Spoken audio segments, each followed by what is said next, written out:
السلام علیکم ناظرین، میں ہوں کرن ناز۔ دعوے دار اور دھوکے باز ہزار ہوتے ہیں لیکن حقیقی لیڈر سالوں میں نہیں صدیوں میں پیدا ہوتے ہیں۔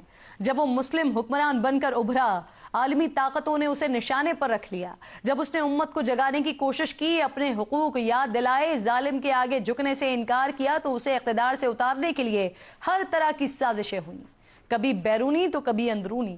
مگر لیڈر وہی ہے جو حق بات کہہ کر اس پر ڈٹ جائے، چاہے اس کے بدلے اسے اپنی جان ہی کیوں نہ گوانی پڑ جائے۔ اور کچھ ایسا ہی ہوا۔ پیسوں اور اقتدار کی لالچ میں چند مفاد پرست عالمی طاقتوں کی غلامی قبول کر کے غداری کے مرتکب ہوئے۔ ایک نڈر اور بہادر لیڈر کو موت کی نیند سلانے کا پلان بنایا گیا۔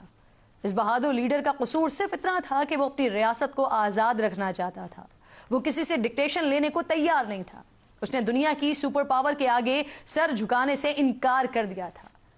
اسے مار دینے کے پیغامات بھی پہنچائے گئے لیکن وہ ڈرا نہیں۔ یہاں تک کہ پلان بنانے والے ایگزیکیوٹ بھی کر چکے لیکن وہ جھکا نہیں۔ وہ ریاست اور اپنے خلاف ہونے والی بیرونی چالوں کو ناکام بناتا رہا، اپنی قوم کو جگاتا رہا اور غلامی کسی صورت بھی قبول نہ کرنے کا اعلان سر عام کرتا رہا۔ رفتہ رفتہ اس کا نعرہ عوام میں مقبول ہوتا چلا گیا۔ دیکھتے ہی دیکھتے اس کی ہمت و جرأت کی کہانیاں سارے زمانے میں گونجنے لگیں۔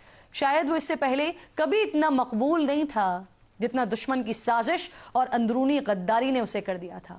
ہاں، اس کی طرز حکومت میں کچھ خامیاں ضرور ہو سکتی ہیں لیکن اس کی بہادری نے اسے اوروں میں ممتاز کر دیا تھا۔ اس نے مسلم حکمرانوں کو جگانے کی بھی بھرپور کوشش کی، اتحاد بنانا چاہا لیکن وہ کامیاب نہیں ہو سکا۔